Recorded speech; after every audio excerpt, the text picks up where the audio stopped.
Hello, everybody, and welcome to another A Better Way of Life. The weather has finally changed. We are heading towards winter. So chop down a local tree, but make sure it doesn't belong to the council first, and get it ready for burning into the cold season. Marianne, how's your week been?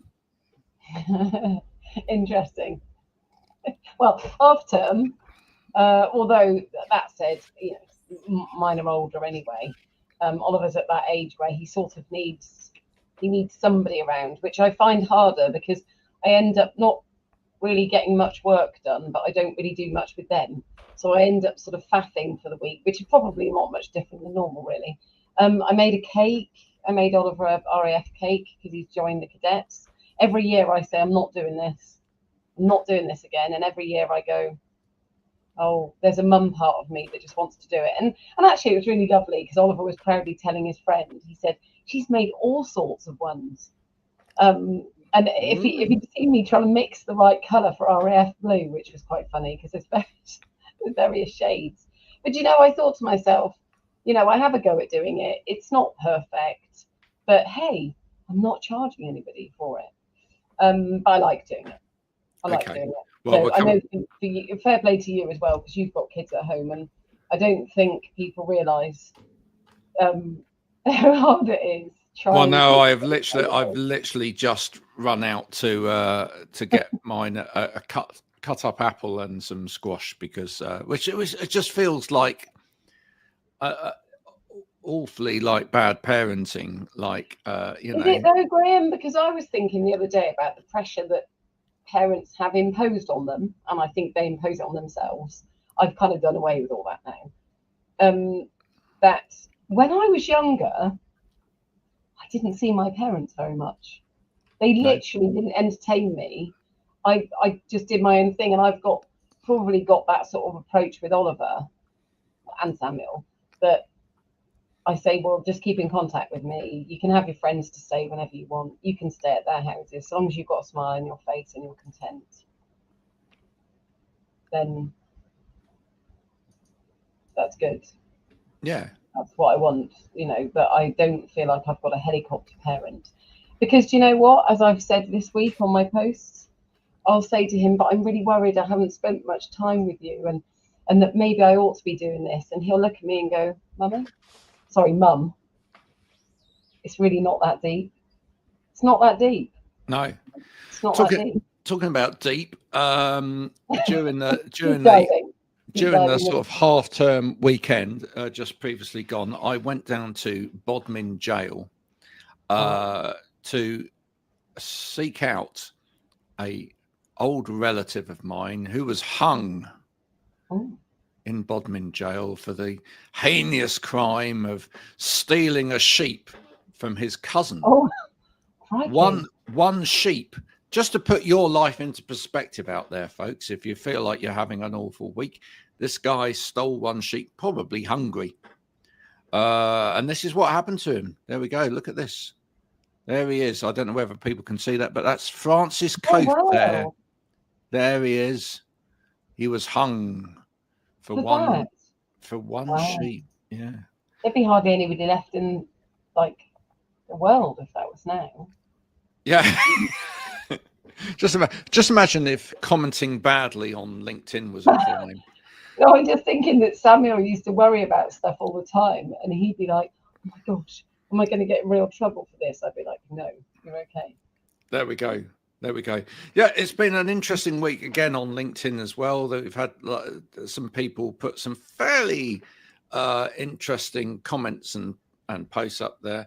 You were away for the weekend, and I had to fill you in on all of the. Yeah, you had Skipgate, which was interesting.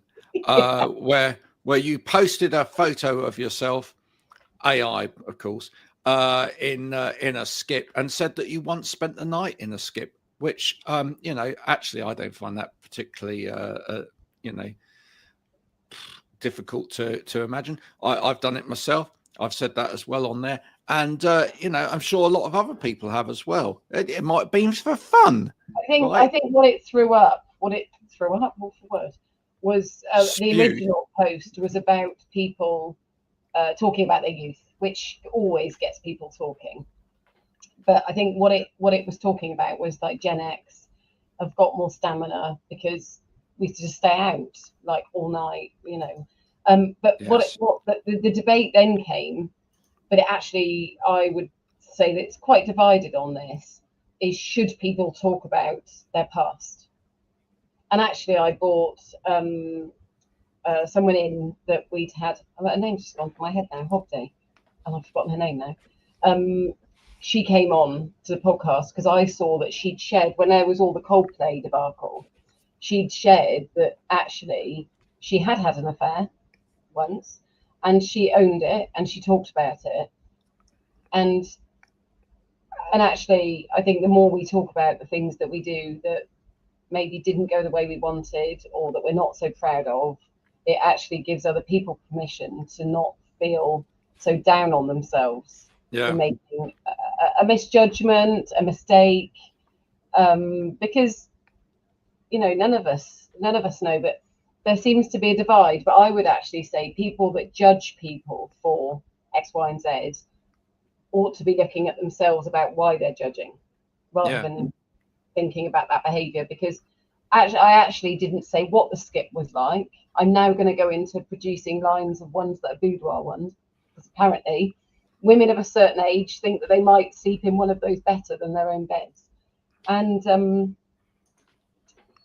just that I didn't say how long I slept in it, whether I just shut my eyes for a second, you know. But what it showed was that the lovely thing that you love but don't love is assumptions, not making assumptions about people.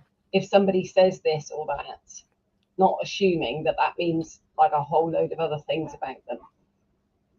And people, I think, would do well to remember that kind of thing. Absolutely. And when talking about remembering things, one of the things that helps us remember is a photograph. See what I did there? That's a great little segue, right? Other clues as to who our guest might be today are, do you know how many songs there are with photograph in the title? I've got the song, I know, the one that you got the guy on one of your podcasts, didn't you? And I forgot his name, so I'm useless with names. I'm sure that that's in there. Yeah, probably. Let's talk to our guest today, Duncan, about it, because he probably, as a photographer, knows a few songs with photograph in the title as well. Duncan, nice to meet you. I think the one that Marianne's talking about is If I Had a Photograph of You by Flock of Seagulls. It's quite a sad, it's quite a romantic kind of sounding song. Oh yes. Oh, you had him on your podcast. Yes, no, I had the guy that wrote First Picture of You. Oh, well, a picture by the Lotus Eaters on. Yes, a photograph. It's the same thing. I know it's not the same thing, but it would be the same thing. Yeah.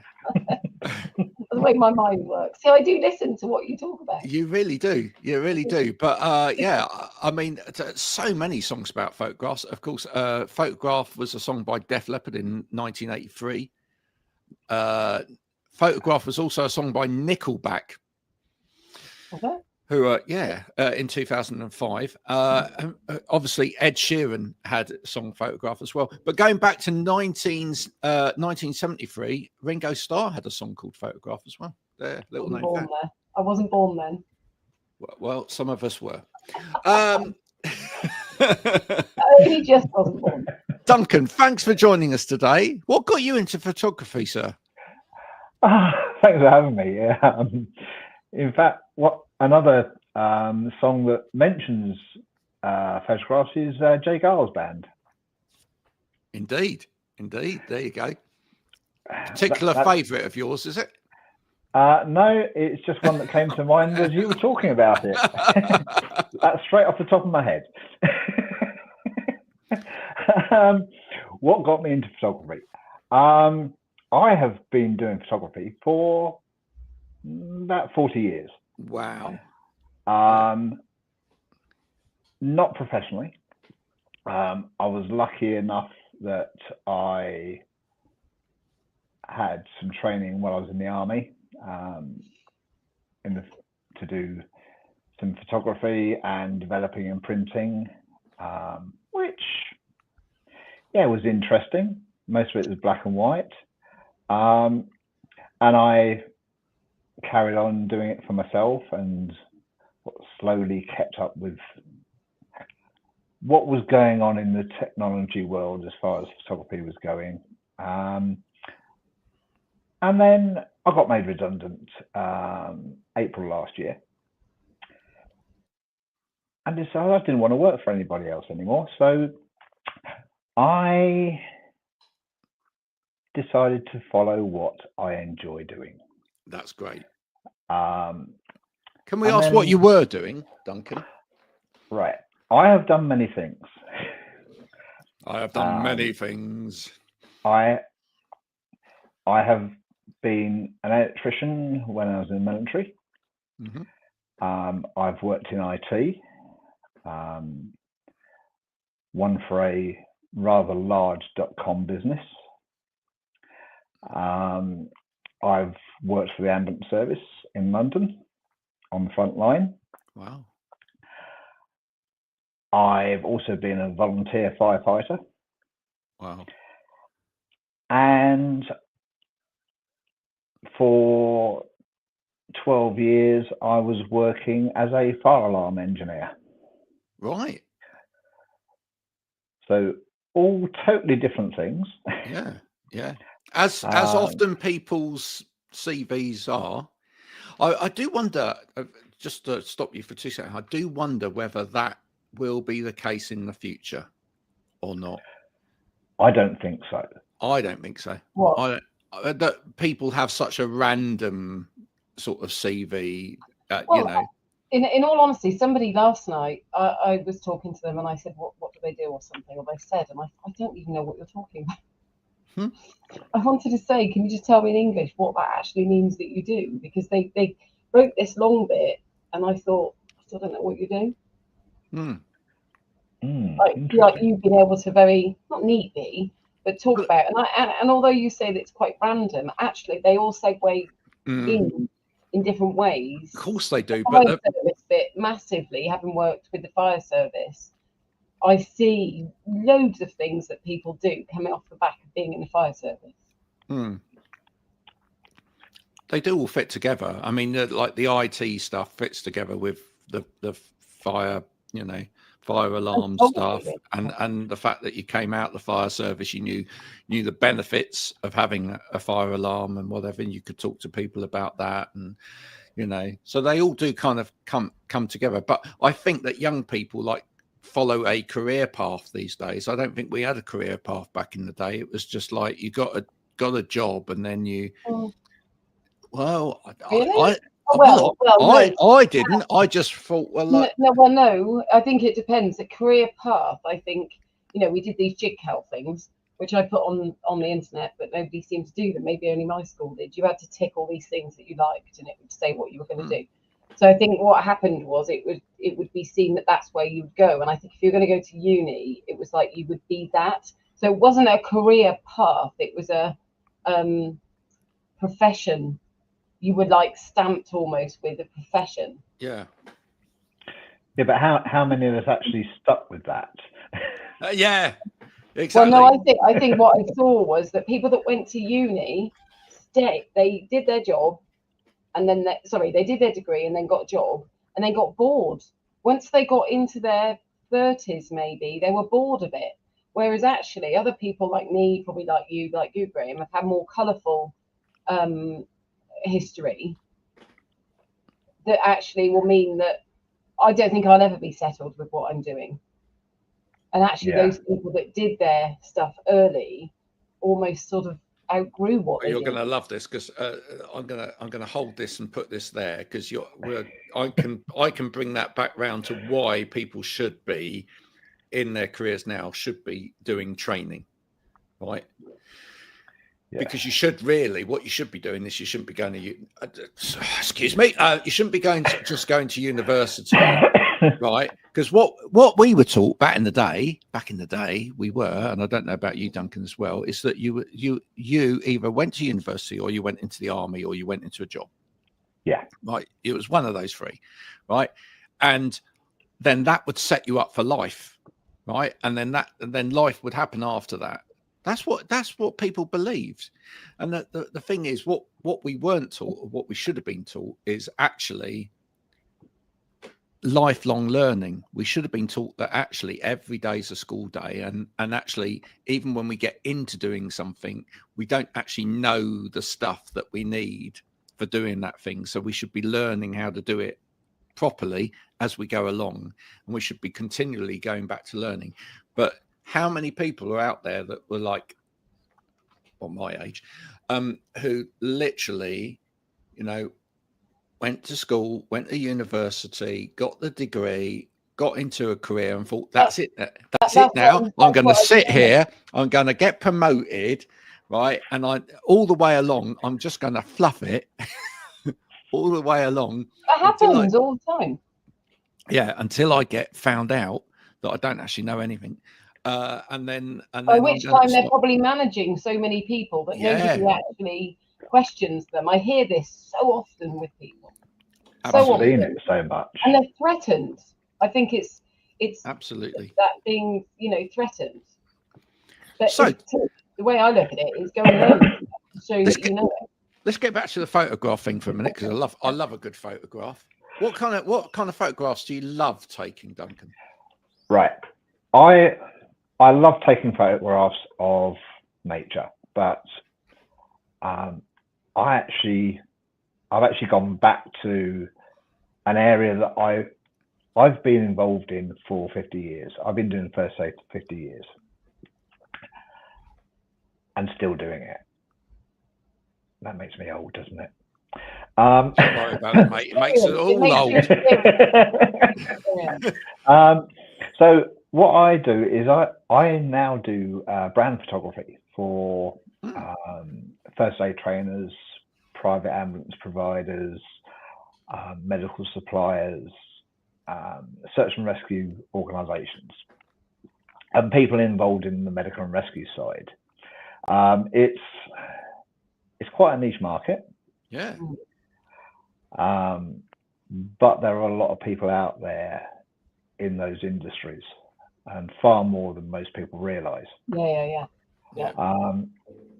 And what I've found is most of the photos that they use, certainly on their websites and on the social media, of the more behind the scenes stuff that they do, is taken on phones, and it's not really composed, it's not edited, and the one thing that really frustrates me with these people is they're brilliant at what they do, but they haven't got the knowledge or the know-how to tag all the photos properly so that they're found in the search results.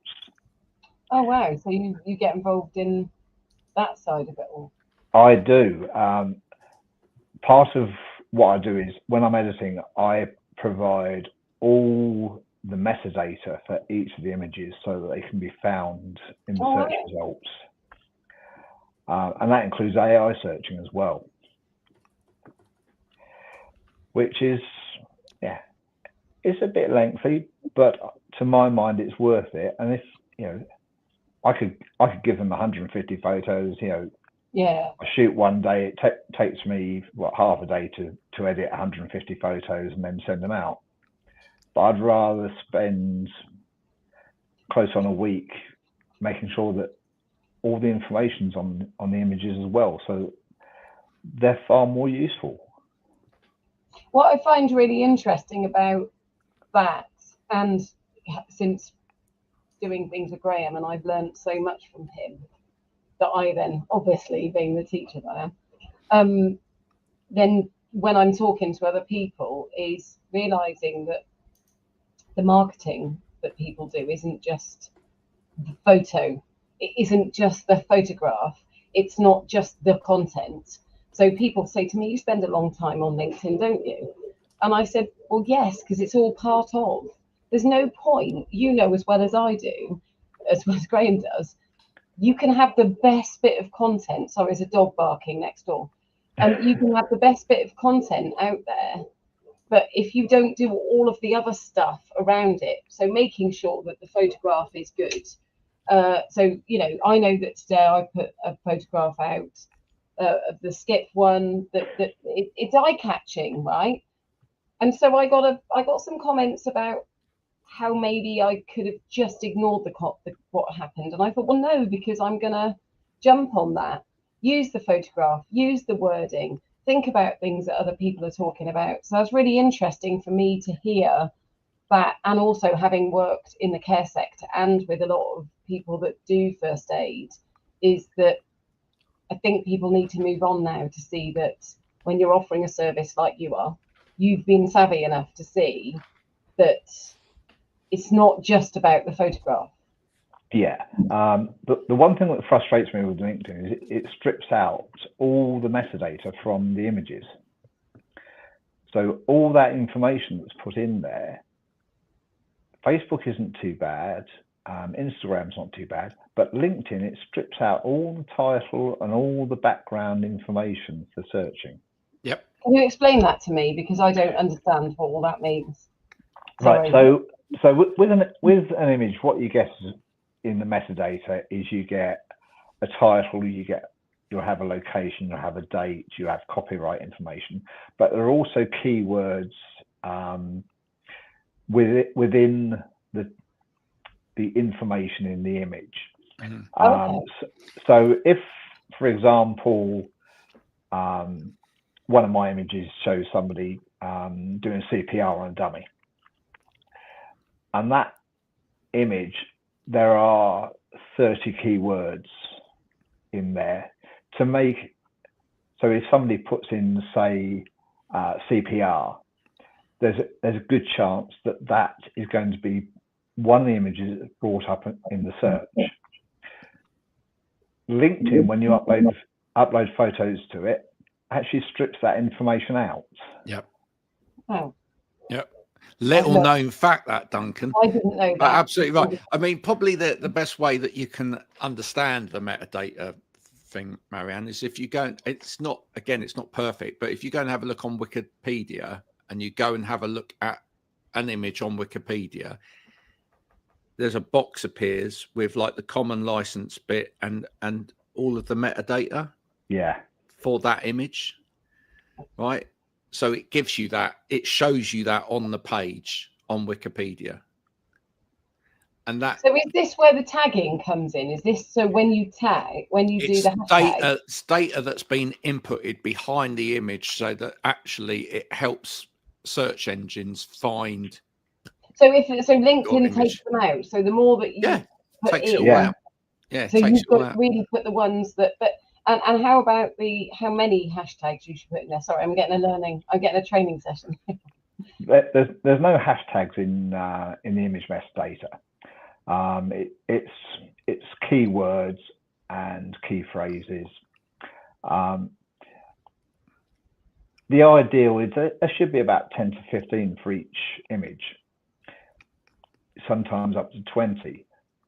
But I can open up an image and inspect it on LinkedIn, and if you're lucky, you'll have a title, but there'll be no other information for that image. No.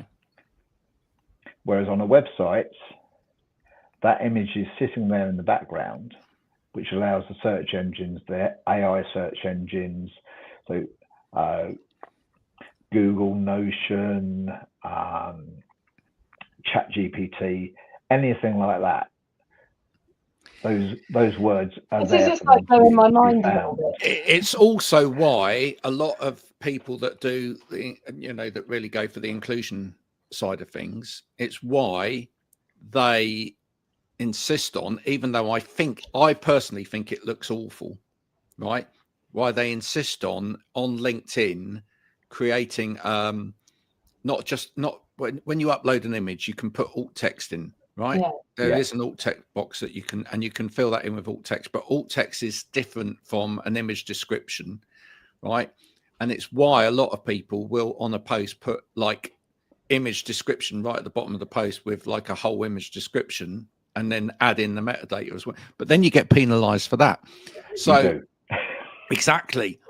and it looks messy, and it looks messy as well. But my other point is, I know this sounds really ridiculous, but does that text get classed in your count for your? Yes, it does. See, that's not fair, the reason that people put that there is because otherwise, say you go on to one of Duncan's images that he's uploaded, right? Your alt text may give you a very simplified view of it, but it won't necessarily give you the context, right? So in that image description, you're given the context, and that's what a screen reader is reading out to somebody who's visually impaired, right? So that they could understand, like, this is, this is a boy playing by a field and he's doing this and then blah, blah, blah, blah. Still unfair. But you don't know that. That gets, to me, if LinkedIn were wanting to be perfectly, do you know what I mean? There should be another box for that, because you've then got to choose, am I going to be? Well, do you know what I think's really crap about the whole lot? Excuse my French. What I think's really bad about the whole lot is when you think about, I'm going to get in trouble now, but when you think about who owns LinkedIn, right, and the fact that they're big accessibility people anyway, and they shout out about accessibility, and then you've got a platform that doesn't do that. And also, here's the other part of that as well. We've got AI. These days, we could build AI that actually puts a lot of that metadata. If people, it could allow the metadata to be uploaded, but also could put a lot of that metadata in if people haven't put the metadata in as well. Yes. Yeah. Because I said to someone this morning, like, I didn't know, Duncan, about that. I was saying to someone, they made quite a sweeping comment that was quite judgmental about what someone should know about emails. And I said, that you don't know that if you don't know. Like, exactly. If you don't know that, you don't know. And I think it's brilliant you're offering that service. For people to see that actually they're not just buying you taking photographs. They're not actually just buying you taking photographs. They're actually buying you helping with their marketing. Would you agree? I agree. Yeah, but there's a whole, there's a whole load around it, because so many people think that we'll turn up, we'll just take some photos, we'll go away, we'll quickly edit them and then send them back to them. Doesn't quite work like that. It takes about a week beforehand, making sure that all the equipment is ready, but also we've looked, even if we haven't been to the site, I'll spend time looking at what the site's like. Are there loads of trees around the area for a start? Am I going to have problems with lighting? What colours their brand actually uses, and I'm trying to incorporate those into the photos. So there's about a week's worth of work there. Then I'll do the shoots, which is, straightforward essentially, because it's the easy bit. It is, because I don't do anything staged. It's all candid. If it's a first day trainer, I'll take photos while they're teaching, without disrupting them. If it's a medical event company, I'll be in the background and I'll take photos while they're working. So that's the easy bit. I've then got a week's worth of work editing and doing all the metadata. Do you know what? I love this conversation, because do you know what? Just as an aside, Marianne, it's the same with video. People don't realise. So, like, I couldn't even go there. That's why. So when we produce stuff like this, the recording of this, right, is the easy bit, right? But then you've got to upload it to different platforms. For each platform, you've got to upload different metadata, SEO data, so that it's searchable, etc., etc. Just going back to the photo bit as well. So, like, there are two main sort of file formats. This is going to get technical today, right? For that kind of metadata. So you've got what's called an EXIF, which is an exchangeable image file format, right? Didn't know that. Learned that new now as well. Okay, and a lot of that is created by your whatever you take the photo on, if it's technical enough. So that's technical data, what camera mate is, the exposure, the ISO, the shutter speed, etc., the date and time, the GPS location, etc., what it's shot on, the lens, all of that, whole load. Right. There's also a thing called an International Press Telecommunications Council file, right? That's a really nice short. And that is a global metadata standard used by media newsrooms and agencies, and that has got the information, the title, caption, keywords, alt text, people, locations, events, rights and ownership, and then all administrative data, credit line, source, job ID, etc., etc. All of that has to be done. Yeah, and model release data as well. Yep, per photo. Crazy.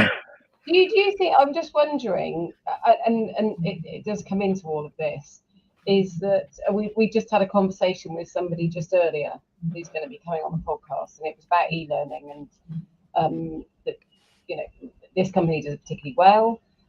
And the point I brought up was, I don't have an issue when people are doing things right. I think the issue is now, I think, because it's so easy just to do something, whether it's on your phone or whether it, you know, I'm as guilty of it. I'm sure we all are. But I think that the minute that you start making money out of whatever it is you're going to do,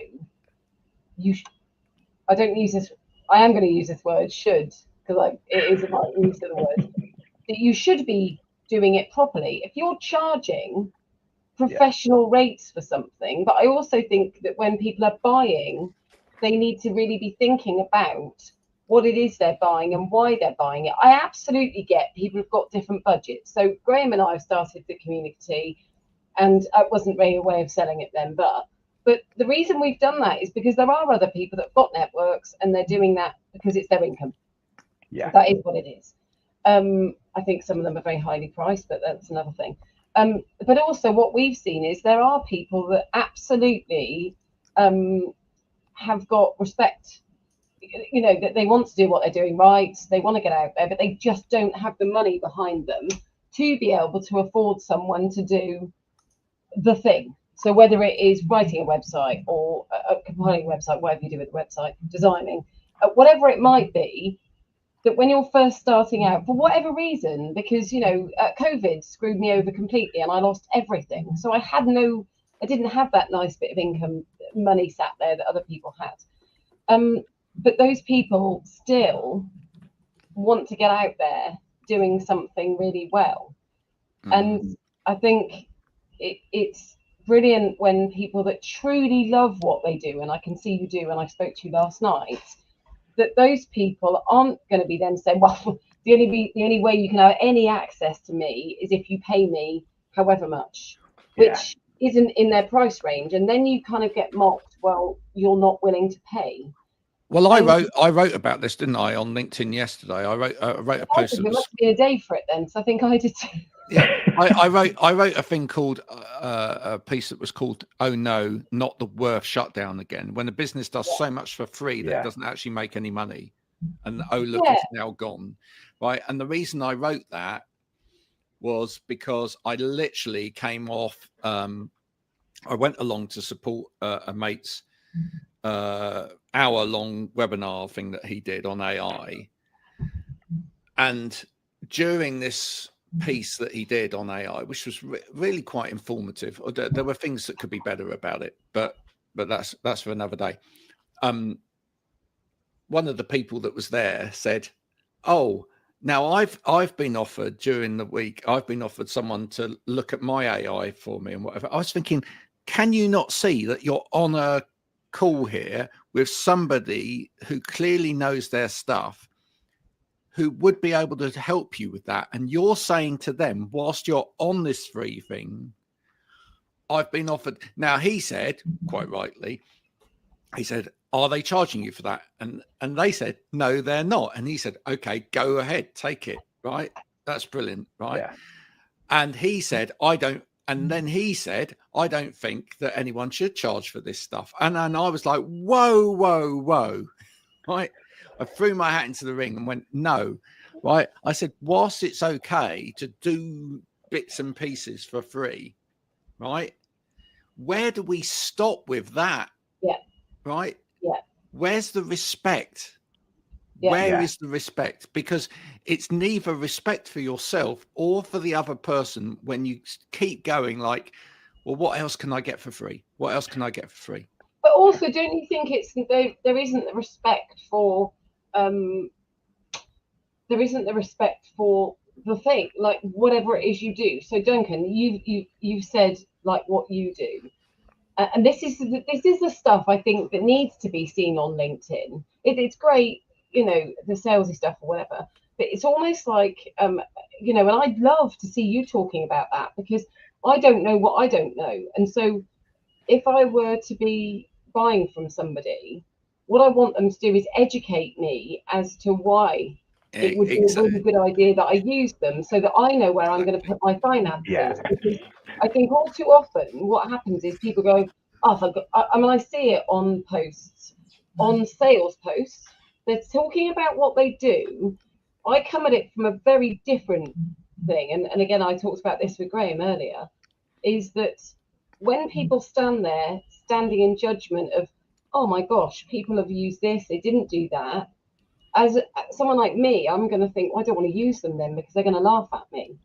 Whereas actually, when you see people that are wanting someone to learn about why they should use their services, I'll tell you, every day of the week, if somebody actually, I say gives a bit of what they do, which kind of sounds like it's contradictory, but if they are passionate about what they do, that's going to then I'm going to see then why I should be investing my money into that, not just you should because I'm good. Yeah. Really? Yeah. I'll be honest. My posts for next week are already scheduled, and there are 3 purely educational posts on there. Most of it's dealing with what we've been talking about, but the other thing, going back to what you were both saying earlier about doing things for free, is people expect things for free, but where's the respect for the amount of time they've taken to learn? You know, yes, you can do the odd free webinar or whatever, but if people are constantly asking for more free stuff and more free stuff and more free stuff, there's no respect for the amount of time that person's actually spent learning what they're imparting. And so this is where I feel like everything we're talking about here does come back down to the training and education thing again. Yeah. And I feel like this is where today's AI society, right, is problematic, right? I don't have a problem with AI at all. Don't have a problem with it. But the bit that I do have a problem with is the way that it's sold, especially to the younger generation, right? Yes. The worst advert that I've seen so far was for a piece of AI software, and it showed 2 young girls walking into an office space and going, oh, shall we work today? No, let's not bother. Right, let's make a cup of coffee instead. And they sat there and they had a cup of coffee, go, we actually, don't tell the boss, we are working because we're getting AI to do all of it for us. Right. And I'm thinking, this is dreadful. Right. You're actually promoting laziness. You're promoting the reason that someone's been employed into a company, their skill set, their assets or whatever, is pointless, because actually all they need to do is press a few buttons on AI and get the AI to do it for them. Right? I agree. It's that surface level. I think the concern is, and I think that's where you were getting at, Duncan, is that I think that sort of like, well, so when people learn with me, they do their they learn for 3 days and then they have to compile a micro teach. And I always say to people when they finish, they'll go, "Oh God, I went on a bit," or they'll say, "Oh, sorry, I got really into it," or they'll start off by saying, "This is going to be really boring," and I said, "Please don't say that. Literally, please don't say it." I said, "You wouldn't, if you were selling a product, you wouldn't go, 'This is really awful, but I want you to buy it.'" Actually, I said, the most arguably dry and what somebody might deem as boring subjects are the ones that when someone teaches it well, you're literally on tenterhooks. And I said, if people leave your room or your whatever, wherever you are, if they leave wanting to know more, then you've done the right thing. Already you've taught me now this morning without even knowing it, about the photograph thing. Why? Because you're passionate about it and you know your stuff, but you're also planting that seed of knowledge for me to go, "Oh my gosh, I didn't know this stuff. Yeah. Maybe I ought to know it because that's going to make me be better and do what I do better." Yeah. One of the things I've always done in the past when I've taught, most of it has been in the army and teaching first aid, has always been, I always start by saying, you might not want to be here. However, you've got to be here. You've either been paid to be here or your boss has paid for you to be here. But if there's no such thing as a stupid question. If you thought of a question, you're not the only one that's thinking it. And that already starts that process of them thinking, what am I going to learn? Yeah. And I've walked away from, I've had sessions that have gone on for an hour or two longer than they should have done because of the amount of questions. And I think that's a good thing. Absolutely. When people start asking questions, it's because you haven't just information dumped onto them. That's right. Yeah, I'm lucky I've got an inquisitive mind. Sometimes it gets me into trouble. Yeah, but that's only because somebody doesn't like what you're asking. It's not only that. It's pushed me in a couple of other different directions as well, because it's not just the photography I do.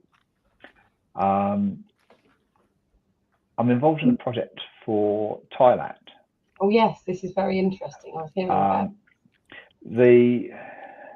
Basically, if you call for an ambulance in Thailand, you might be lucky and get a vehicle that looks like an ambulance with some medical equipment and 2 first aiders. Oh. Not great. Who's it funded by then? That's right. The way it's set up over there is it's quite similar to the American system, where it's sort of insurance driven and they get payment for each job they do, each patient they transport to hospital. okay. They're all volunteer. Most of them are volunteers at that level as well, but it doesn't cover the costs of the equipment, the fuel, the insurance, the uniforms, and everything else that goes with it. So they've got to fundraise, and they're really pushed to sort of have decent finances to be able to pay for it.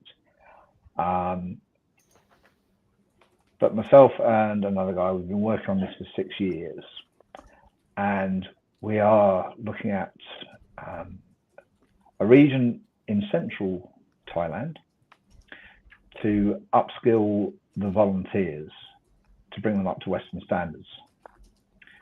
But we're also talking to people about getting funding to provide them initially one proper frontline ambulance that's fully equipped. We've got buy-in from the regional trauma centre, and it looks like it's going to start going live about January, February time next year. But we've also got to adapt to their culture, their way of life, their beliefs, which is a challenge in itself, because the worst thing we can do is just impose Western values on them. Yeah, something that, yeah. And then on the back of that, just to make my life even busier, I realised that I know how the ambulance service in Britain works. I've got a really good understanding of how it works in Thailand, but nothing between. And I've started doing research, and I'm now waiting for a response from a publisher. Ooh. Oh, wow. I've started doing the research and started writing about the history, the challenges, technology, the progress, and everything else that goes into it for 16 different countries around the world. Oh, wow, how exciting. Yeah. Which I'm just piling on more pressure onto myself, really, but you love it. I'm constantly learning. And right. I think if you're inquisitive enough, you can learn so much without realizing it. Absolutely, absolutely. And it's, yeah, why not use that knowledge? You know, because most, you know, I'm really hoping the people that I've approached take it on, because they're specialists in certainly the medical world. But yeah, let's learn the lessons from the best and the worst, and how people adapt, and see if we can adapt some of those to other countries around the world to improve what they do. I think it is, because I do training in care homes, not so much now. And Alka, I went in to do some training with somebody, the teacher training with someone called Alka, and she is going to be, or is delivering training, but she's going to be doing more of it. But actually, she wrote it. She wants to deliver training, what is, on cultural awareness, and also the impact that it has on, you know, managing a care home, and things like, she said, you know, I get members of staff that will say to me, oh, I need Ramadan off, let's just say, and they'll expect to have it off, and they'll say, well, I have to have it off. And she said, no, you don't. You didn't give me notice. You do not stand any more. You don't. What's the word? You don't have any more right to have it off than somebody maybe that wants Christmas. And then she said, then she herself, she's Indian. I'm not sure which religion, but she will say, I'm not having it that people think that they can throw the religion card at somebody and get what they want. She said, if they haven't given the right amount of notice, it doesn't matter. She said, of course I will try, as I would with anybody.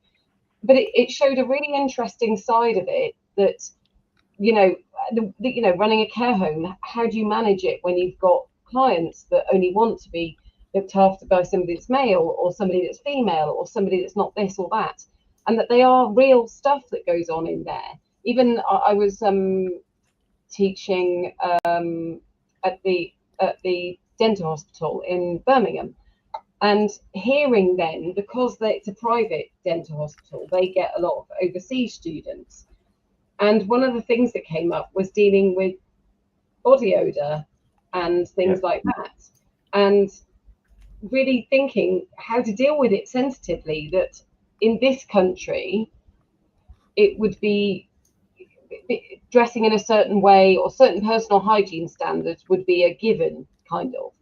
But actually, then when you're dealing with people then that are coming over from another culture, you don't have to do anything. You don't have to deal with somebody in a certain way, but it's called having some compassion and having some understanding and empathy of somebody else. But equally, the other side of it is that, you know, my friend was, her parents, one was Jamaican and one was from Trinidad. And she was brought up in a very different way to me. that could then bring back problems in that her upbringing was quite different. Her parents would have given the slipper or the belt or whatever. I worked in children's homes.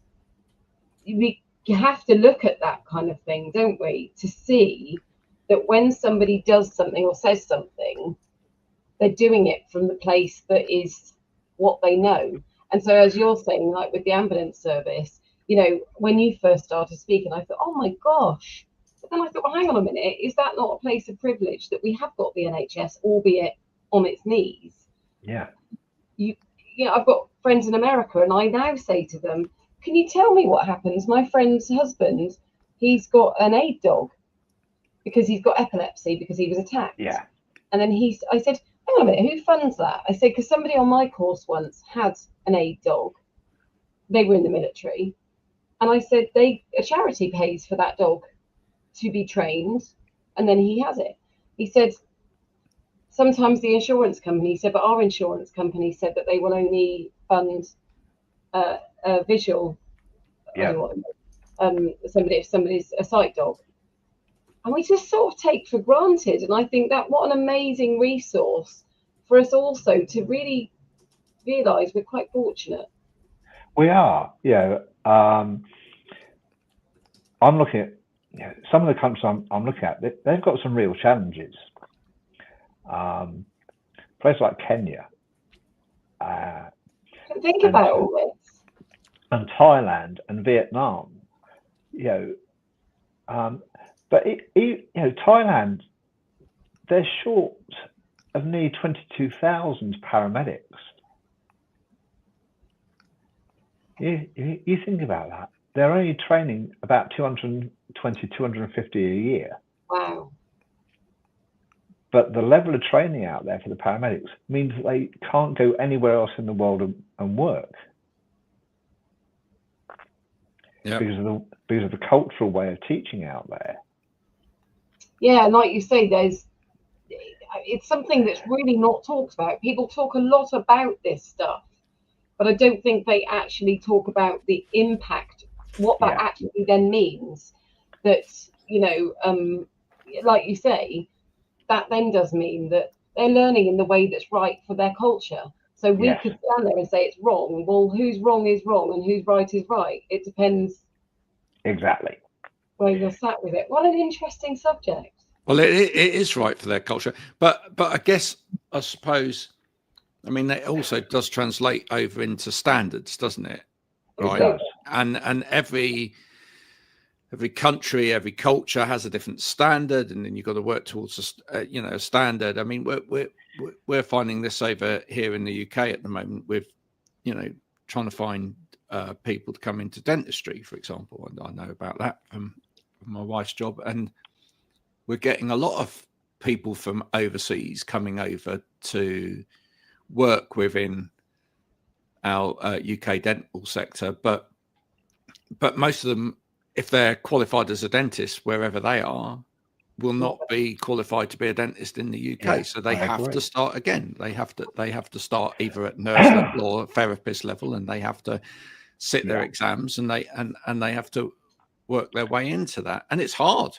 It's incredibly hard. Olivia Turner, she does it with the nursing. So she does the OSCE, so she teaches. So people that would have been qualified abroad, then coming over here.